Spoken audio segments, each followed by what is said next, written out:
Have you got any assurance from Sri Lankan authorities on investigations on alleged human rights violation during the final phase of the war?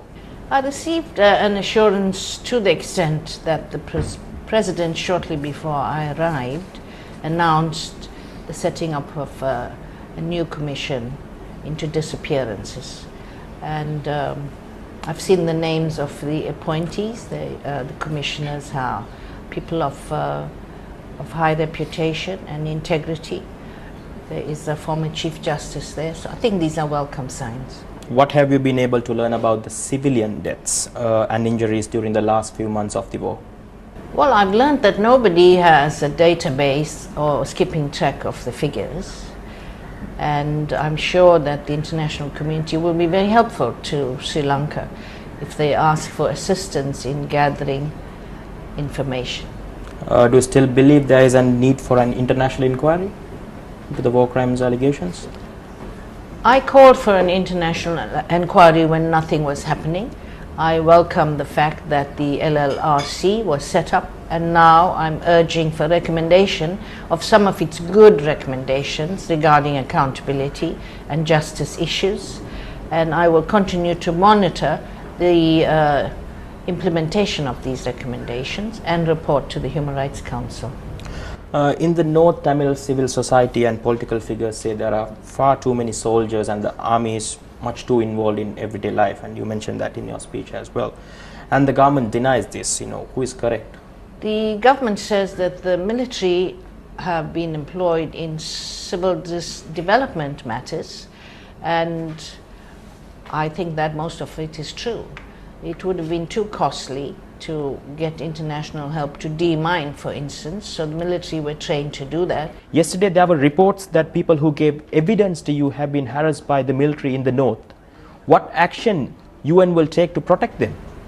Well, the first action I've done is to raise this very pertinently with the government and saying that this is just not proper, especially since they invited me and they were very cooperative in having me see everyone and go wherever I wish to go, that it follows then I must be free to meet people, and people must be free to have access to me and to speak in confidence.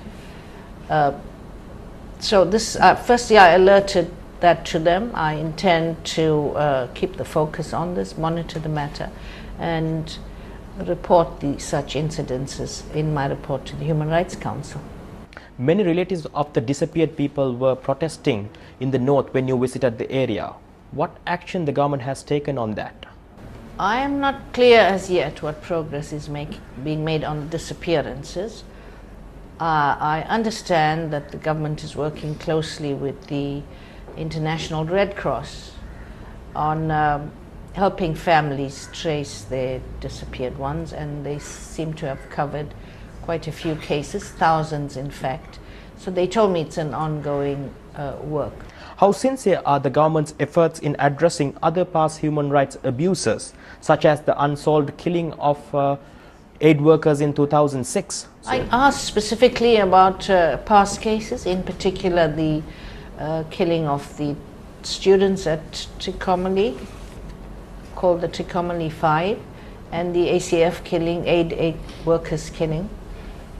And I'm very happy that they've now advanced further in the investigations, that 12 military officers who were in the vicinity at the time of the killing of those students are now in custody, and the Attorney General explained how he saw the process further.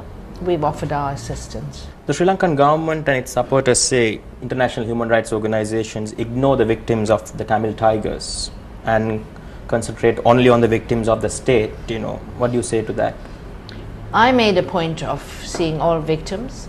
It's true there are thousands of them, but in one hall I met 500. Amongst them were victims of LTTE, even survivors of LTT cadres who were concerned about the fate of their spouses or fathers whom they believe are still in detention here.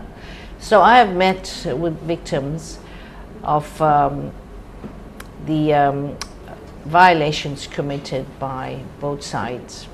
What were the biggest disappointments in this visit? Well, it's my first visit here. I think the trauma of conflict and the fact that it still rains, that people are still suffering and weeping, is a disappointment. It's a disappointment that the LLRC recommendations have not been implemented fast enough. I think that some of them are very doable. Someone told me it should take under 9 months to implement those recommendations. These are disappointments. However, I do acknowledge that the government is making an effort, and I'm here to help them and support them in doing that. During your visit, there have been a lot of protests going on against your visit, and there have been some remarks made by government ministers against you personally. How concerned, and did you take up the matter with the Sri Lankan government? I did take up with the government the fact that 3 or 4 MPs themselves made what I call highly offensive statements, and even statements to the effect that the UN is biased against Sri Lanka.